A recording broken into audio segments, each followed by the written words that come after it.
Sportscast, August 14th, 2020. If you haven't yet, please subscribe in all our channels: Periscope, iTunes, and YouTube. And if you're in iTunes, please leave a rating and review. It will help us out tremendously. And of course, visit us on thesportscast.net, thesportscast.net for the latest and greatest in sports. This episode is brought to you by Insta Bible app. You can get the Insta Bible app on the iOS App Store. Share a verse to the world. RB Leipzig shocked the world by defeating Atletico Madrid 2-1 with American midfielder Mr. Adams scoring the winning goal. And today we got a huge match between Barcelona and Bayern Munich. I will say no more. We got Fernando Olao. Welcome back to the Sportscast. Oh, look at that. Bayern Munich. How are you, Santiago? It's a pleasure to be here on the Sportscast, and thank you for having me again. Great games. As you said, shocking news yesterday seeing Leipzig, and we expect one of the best games in the Champions League today, Barcelona v Bayern Munich. You know, this is probably one of the most exciting Champions League tournament for years. I think one of the reasons is because they're like one-offs. They're all like knockout single. Like once you lose, you're out, go home, or just you stay or you just go home. But has it been very more exciting, for you compared to the other years? Um, well, not really. The part, I mean, I've seen the last years, of course, being a fan of Real Madrid, they've won three Champions League in the past 5 years, and not only that, but some of the turnovers on those Champions League titles were really great. I mean, for example, the Wolfsburg game when Ronaldo scores a hat trick and takes Madrid to the next stage, that was amazing. But you're definitely right. The fact of this Champions League being a knockout round in this last stages has made it way more enjoyable. The teams have to put their maximum effort in 90 minutes, and that definitely gives the show to the people. Yeah, and that's something that we realized because typically, guys, for Champions League, there's two games. One, they play at their respected home stadiums. And of course, if there's a tie, the away goals count a little bit more, a little bit heavier. But this time is single. This is like one game, one off single, single game. So it has a World Cup feel to it. Of course, there's no fans. Now, do you think in the future? No, I don't see it happening. Do you think like the Champions League could have some type of have the tournament being hosted at a host country and just do like one-offs, or do you think they're gonna go back and do two games? I believe that once everything goes back to normal, and even once they get their schedule up and running for the next season, it's going to be a two-leg, rounds. It's not going to be a single leg knockout like we saw right now. I think right now they made a single leg one because of COVID for sure, and Yeah. two because of traveling back and forth, playing home games and away games during this pandemic, exposing players, staff, and every other member of the team to COVID by traveling wouldn't be fair and wouldn't be smart. So I do believe moving forward, maybe we're gonna go back and see the two-leg matches I don't know for. about you, man, but I've been kind of reevaluating a lot of things in my life and how I used to do things before COVID. But I've also been evaluating things in the Champions League, and I don't know. I mean, I can see that things changing a little bit when it comes to soccer. One thing I was really reevaluating, maybe playing less games in the season. It feels like a lot of these players, they're so banged up, and when I saw players resting for 3 months, I saw them rejuvenated, and they've healed like injuries they've had for years. That's just my opinion. What do you think about that? You think like there should be some more soccer breaks, or you think things should go back to normal? I do believe things should go back to normal. And regardless of that, I do believe what you're saying is true. I mean, some of the players have been able to rest a little bit longer, be able to recover a little bit longer, so they have become match ready now these days. However, though, by having those long breaks, and having the players not get in touch with the ball or play professionally, you lose rhythm in the game, and that's bad for the team and for the player. And also by losing rhythm, you can get more prone to injuries themselves. So I do believe that we have to go back. Some schedules were tight, especially the Premier League team schedule. It's really tight all around the season. But I do believe, I mean, one, it's the beauty of the game, being able to play several competitions and being able to play at a top level. And two, there's also a business behind it.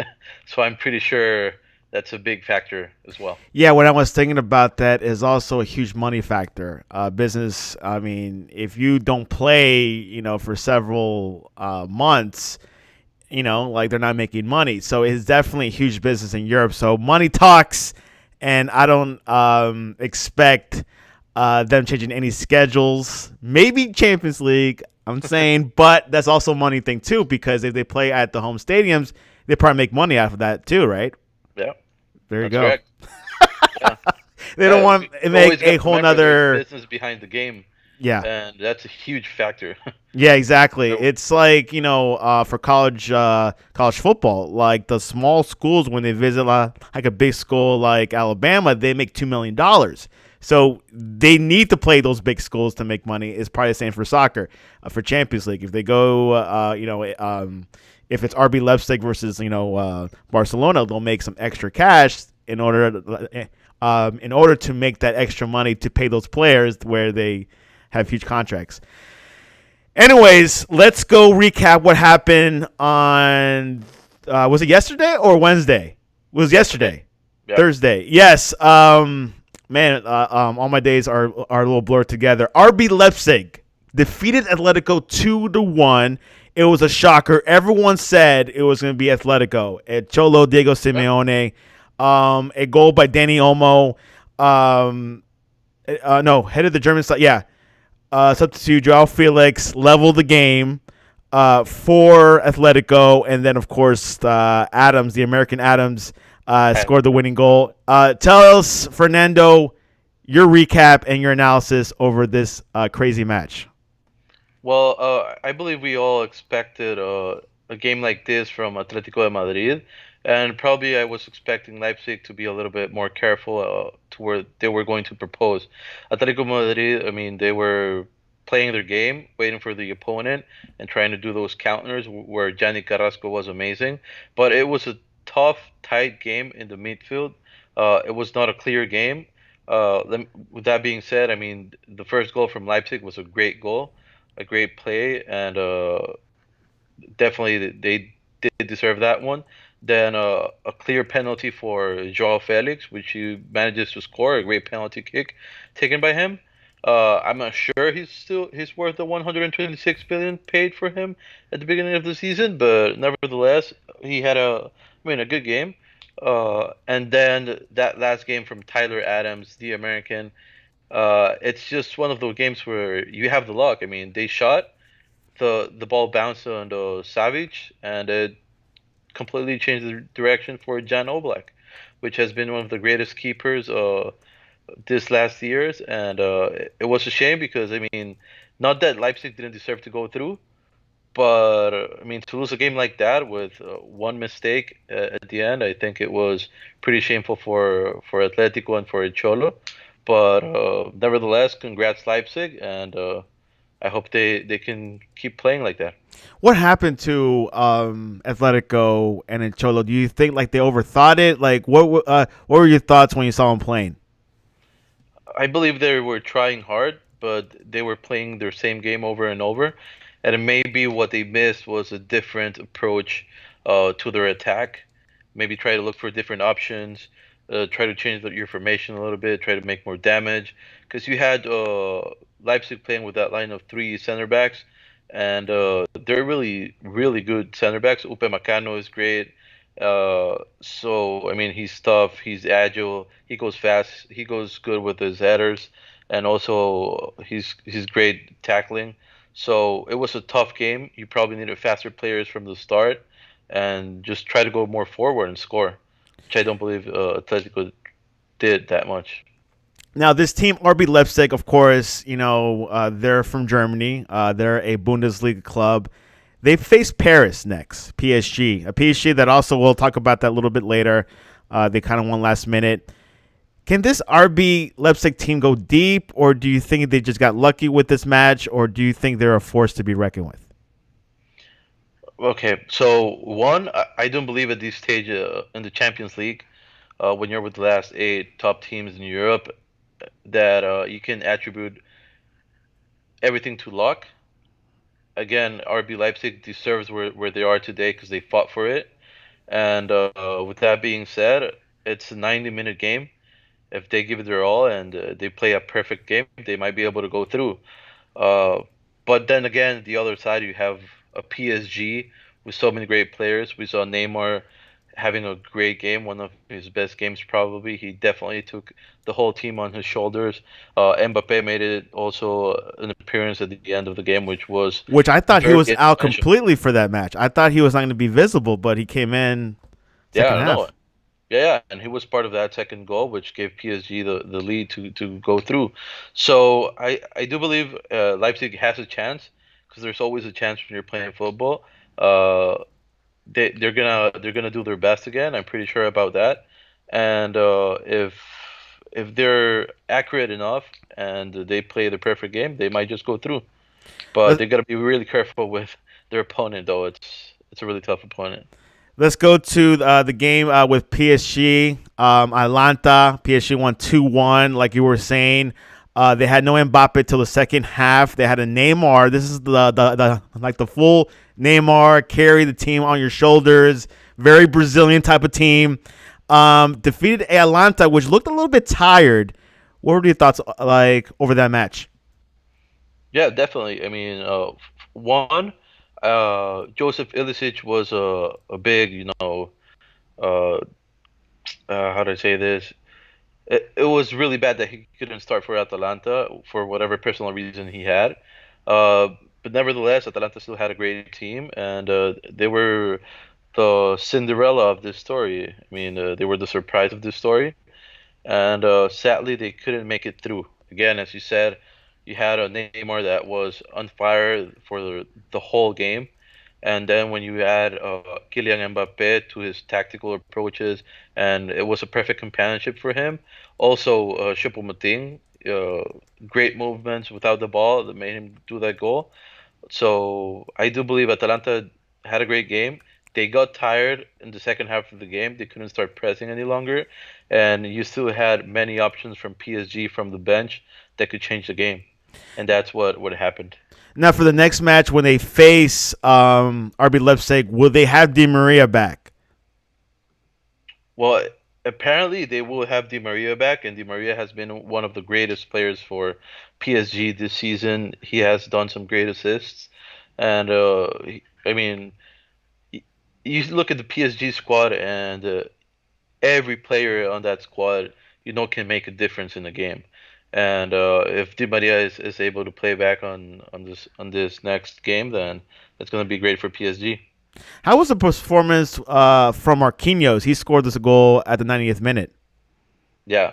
Well, Marquinhos was playing kind of a center defensive midfielder role.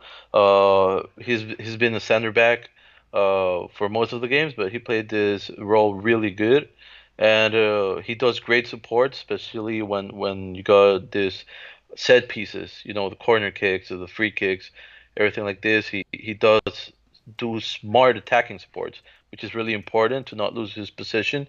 But I mean, he played a great game and he managed to score a goal, which is great. And will we see Marcos Verratti back when they face RB Leipzig? I hope so. I really don't have much knowledge about that, but I hope to see Verratti back because he's also a great center defensive midfielder. He can be a mixed midfielder as well, and he's got a great passing and great defense, a great work rate. So I believe PSG is waiting to see Verratti back as well. Which one do you really want? I mean, which one does PSG need the most? Verratti or Angel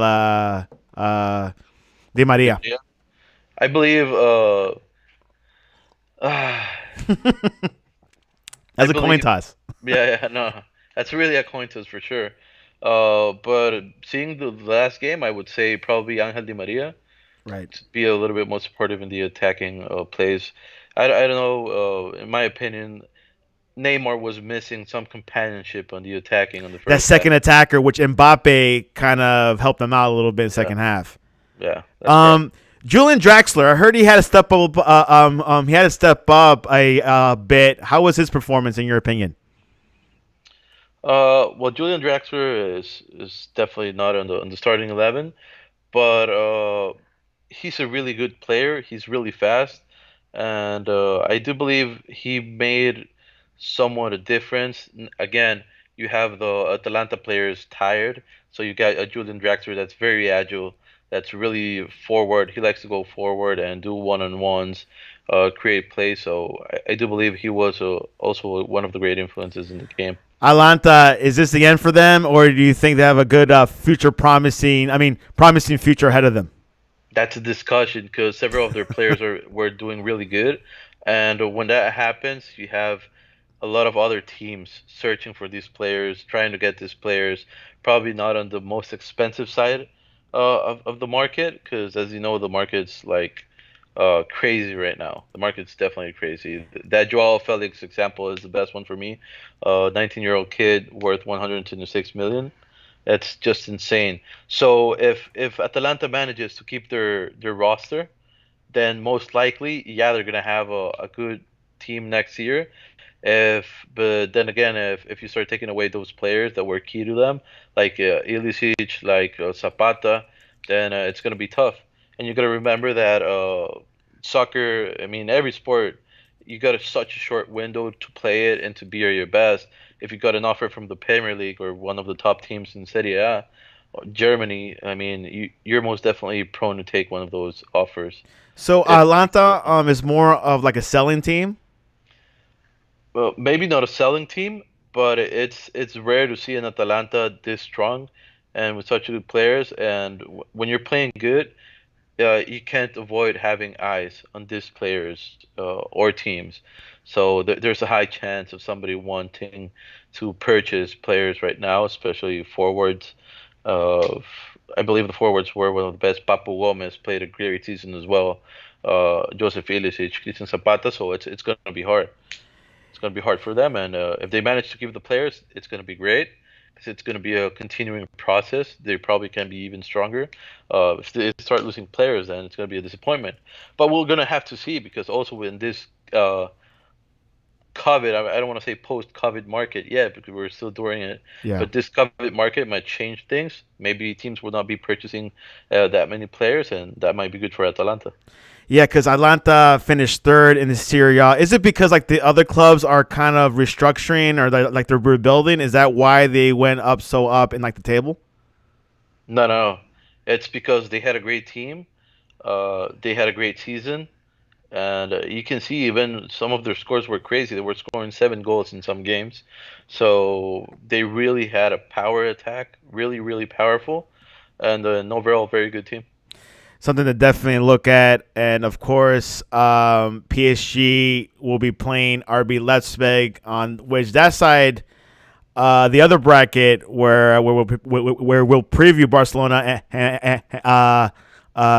versus Bayern Munich is the toughest bracket, and the other bracket with Paris and Leipzig is like the weakest, but that's Yeah, debatable. the Anyways, let's preview the biggest match of the day: Barcelona versus Bayern Munich. A Barcelona that has a Messi, a little bit of a different Barcelona. Messi is carrying the team a bit more of like the Argentinian style, so he has like the Neymar position today, and of course Bayern Munich, one of the most exciting teams this past season, maybe favorites. Fernando, who do you got?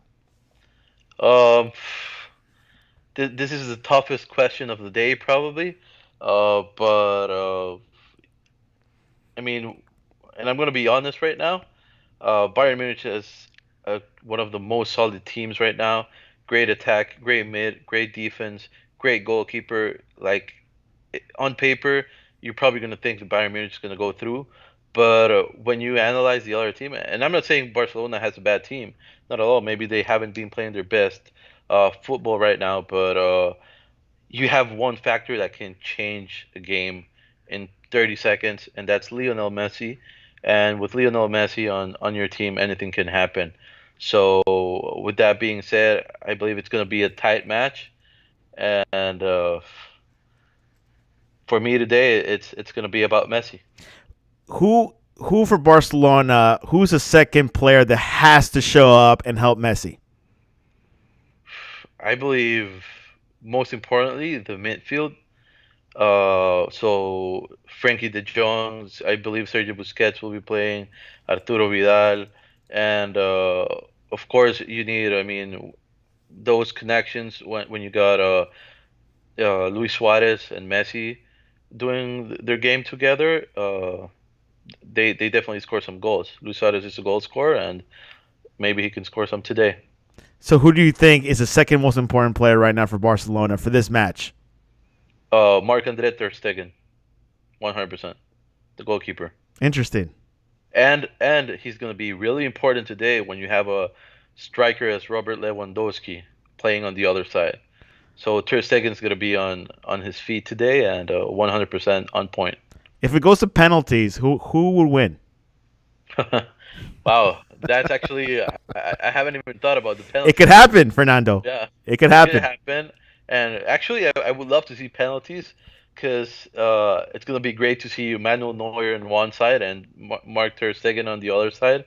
You know, the two German goalkeepers, probably top three goalkeepers right now, and it would be great to see that. But on penalties, I think probably Barcelona has a better penalty kick takers. That's what I was thinking. And of course, he has Stengen and everything, and it feels like they're like the underdog of this match. But I'm gonna say, if it's penalties, it's gonna be Barcelona. Bayern Munich has to play a little bit outside the box, meaning like they got to be more creative, they got to be more urgent. But I got a feeling Barcelona is gonna pull this one off. Um, Yeah, that's the thing. I mean, and again, and going back to Leo Messi, because one of the big questions of the day is who's going to win the duel between Robert Lewandowski and Leo Messi. And the difference is Robert Lewandowski is going to need someone to make a pass for him, to put a nice through ball. You know, he's going to need some support, while Messi can just change the game by himself, assist or score, and that's going to be a key difference and really, really important. the game also for tomorrow is Man City versus Lyon. Another great match. Lyon is having a great tournament so far, and of course, Man City just beat Real Madrid. What is your take on that match? On the Madrid Man City or No. Lyon? Man City versus Lyon. Okay, so definitely the underdog is going to be Lyon. Man City, I mean, Pep has proven his ability, his tactical, I mean, his ability as a tactician when it comes to football. He definitely is a great coach, a great manager, a great strategist. So I think they have the upper side. Plus, if you see it on paper, just the players, also Man City, it comes out on top. However, we go back to the 90 minute. Everybody wants to win this Champions League. Lyon beat Juventus to make it to the semifinals. The same goes for Leipzig. So anything can happen. With that being said, I think it's more likely than not that Manchester City will beat Lyon. What's the scoreline for that one? 3-1. Yeah, probably. I'm gonna go with 3-1 for Man City. It's quite interesting. So we got a big match today, of course, with Barcelona, Bayern Munich, and of course Man City, Lyon. I think that's like the toughest side of the bracket, don't you think? Yeah, 100%. I mean, you just look at the names on that side of the bracket. You had Manchester City, Real Madrid, Juventus, Bayern Munich, Barcelona, Chelsea, Napoli. I mean, they were all great teams doing great job, and Lyon, of course. I don't want to say Lyon not because they've been playing good in France as well, but it's definitely the tougher side. What would it take for Kike, the manager from Barcelona, to keep his job? Do you think winning the Champions League will be enough, or you think he's done no matter what? I Setien. think, yeah, Kike Setien. I do believe you can actually see his work right now with Barcelona, compared to before the Kike Setien time. but he definitely is gonna need a win. And at least the minimum to keep going. I think he should keep going on this process would be to give a great performance, because you're not playing against any team today. You're playing against Bayern Munich. So it's gonna be hard, and you definitely can't decide the future of one person based on one game. But again, it's gonna depend on the work he does today. Obviously, the So rumors is Pochettino is the big one, yeah, Xavi, and there's a third one out there, isn't it? yeah. I think the other one was it's a Dutch. Yes, Uh, Koeman. Yeah, Koeman. Yeah, Yes, Ronald. which Yeah, Barcelona has had good luck with Dutch managers in the past, so this will not be a bad thing either way. But we'll definitely see what happens this weekend. Willian is officially part of Arsenal. Fernando, well, I know Willian's about 32 years old. Did well with Chelsea. Is this what Arsenal needs, or just another veteran leadership in the team? I think it comes more as a veteran leadership. Bring some experienced players with the likes of Willian, which I mean, he's a great dribbler, a great left wing. I mean, you can put it anywhere in the midfield up there, and he's gonna play a great game. Uh, but I think Arsenal had quite a few players also in their attacking portion of Aubameyang the team. re-signed, so he's a keeper. Yeah, yeah. Like I said, it's still we're still ongoing to see what happens with him. But you also just signed Pepe, Hmm. who was playing in France. Who's I mean, for me, he's great. Pepe plays great, and you got some youngsters also on the attacking side of Arsenal. But it's going to be interesting to see the Willian support. I think he did needed to change from Chelsea. He had a nice long run over there with the Blues, and he just needs to change and see what else can happen. I think Arsenal are coming are starting a really great process with Mikel Arteta, and we might see the beginning of a new Arsenal, or maybe we just started the beginning of a new Arsenal. You see, you have faith with Arteta. Yeah, definitely. Especially not just because of his game in the past. You can see he's a very intelligent player, but also you can see what he's done with Arsenal right now, and he's got a great teacher with Pep Guardiola. So now it's just about proving himself. But I think I do have some faith on the Arteta era. Regime, yeah, I think he's going to be a very good manager. Some people say he's premature. I like him. I like Lampard, Yeah, and but you don't are not 100% agreement with Pirlo going to Juventus. yeah. I think. I mean, again, No looking at experience. him as a player, it's wow. You got Pirlo, great. The engineer, as they used to call him. I mean, what a mastermind. But then again, you just finish your training. He was going to start with the U23 on Juventus, and all of a sudden you're called for the first team. It's hard to say what's going to happen. We're all hoping that he does a great job, but He has again, talent. just like Arteta, he needs to prove himself. His improvements, but this is different because the other coaches like Zidane or Lampard or Arteta has some coaching experience, at least a year. Guardiola started coaching like the U23s. Pirlo has no coaching experience at all. So he has a lot to live up to, but he does have talent. He does have a man named Ronaldo, right? Yeah, So that's correct. So far, there are already rumors on that. I don't know if you heard them. A possible offering from the agents of Ronaldo, offering Ronaldo to Barcelona. no way. So some say it's just speculation, just a marketing strategy, to hype up some things. But Because yeah, another Ronaldo, because the Brazilian Ronaldo back in the early 2000s played for Barcelona and Madrid. yeah, one of the only guys to have played for the both sides and still being loved by both fans. And also, he played for Inter de Milan and Milan. Oh my God, I So forgot about that. Yeah, that's yeah, kind of rare because in sports, you don't play for your rival team, but some yeah, players have a good personality that could do both. Very yeah. rare. Cristiano, I mean, can he pull that off? I don't know. I mean, if Cristiano were ever to wear the Barcelona shirt, I personally am gonna buy it. His and Messi's. I'm gonna have that was in my collection. But there's a lot of Real Madrid fans that are gonna be furious, And I think it's just the way the game is. I mean, you can ask Luis Figo when he moved from Barcelona to Real Madrid. I mean, it was pure hate from the fans from Barcelona. See, that's the thing. It just depends on the person's like the player and personality. I do want to see Ronaldo go back to Man United, Oh, that but would be great. that would That be would be awesome. great. Yeah. That's great marketing as well. Yeah. But of course, the soccer gods will decide that Ronaldo could do whatever he wants. Do you think Ronaldo wants to win at Juventus? I mean, like the Champions League there, or do you think, hey, I won Serie A, and that's all I can do? I think he wants to win everything he's playing, Right. but I don't think it's a goal of him to stay to win the Champions League with Juventus. There's a lot of talk, and there has been a lot of talk that Ronaldo was going to be the guy to bring the champions to Juventus, and maybe that's something that has weighed on his back, because we all know he sets goals and he likes to take on those goals and beat those goals, reach those goals. But this has been hard, and I don't think that's a reason why he would stay at Juventus if he has any other offer or plan for his future. Well, the rumors are speculating. Of course, we're in the free transfer period. No sign of Real Madrid getting him again. It's too bad, but hey, it happens. Anyways, anything else before we head into predictions? I think that's what we got right now.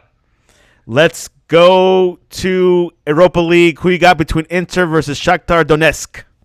I got Inter. Why? They're the strongest team in my opinion. I mean, and this last games they've been proving it. You got Lukaku and Lautaro Martinez up front, really great goal scorers. You got a nice solid defense, and I like the defensive mids also. They're doing a great job, and then it's all about what they can create for Lukaku and Lautaro Martinez. But they do have the better team. Not related to this match, but Alexis Sanchez is going to enter on a free transfer. Is that a big deal or not a big deal? I think it is a big deal of especially for Man U because Inter are taking on all of their wages, and also it's a good deal for Alexis Sanchez, who is happier at Inter de Milan than at Man United. So I think it's a good deal for both of them. Let's go Sevilla versus Man United. That's a toss-up, Fernando. I will not be surprised if you pick one or the other. I'm going Man United on that one. Me too. I got a feeling they're going to do a good job there. I mean, Ole, I think his job is secure for the rest of the season. But I think if he wins Europa League, that is like a cherry on the top for now. Yeah, that is correct. Because I mean, going back to Champions League plus winning the Europa League, that's gonna be great for them. And but I mean, we can't forget they're playing against the king of the championship, Sevilla, 5 times winner of the UEFA Europa League. So it's gonna be a tough match. Sevilla has great players as well. Julian Lopetegui is doing great, but I do believe Man United comes stronger right now, and they have a clear goal. Plus, they just added Pogba again into the lineup, which he's doing and really well. yep, He's that's doing correct. well. So he's So in good behavior right now. yeah, correct. Let's go. Final prediction for Bayern Munich Barcelona. Woo. 3-1 Barca. Barcelona. I'm kidding. Just another preview for everybody. There we go. He's going for Bayern Munich, guys, if you haven't noticed. Yeah. This is a tough one. I know it's the toughest match. one. This is a final type of team, Basically. type of match, you know? Yeah. That's correct. So Give us a I'm score. gonna say it's gonna go for Lionel Messi 2-1 No way. Barcelona. No way. I can see that happening, though. I don't blame you. I don't blame you. Man City versus Lyon tomorrow on a Saturday afternoon. Man City, all the way. Man City score? That's a 3-1. Score 3-1. 3-1, yeah.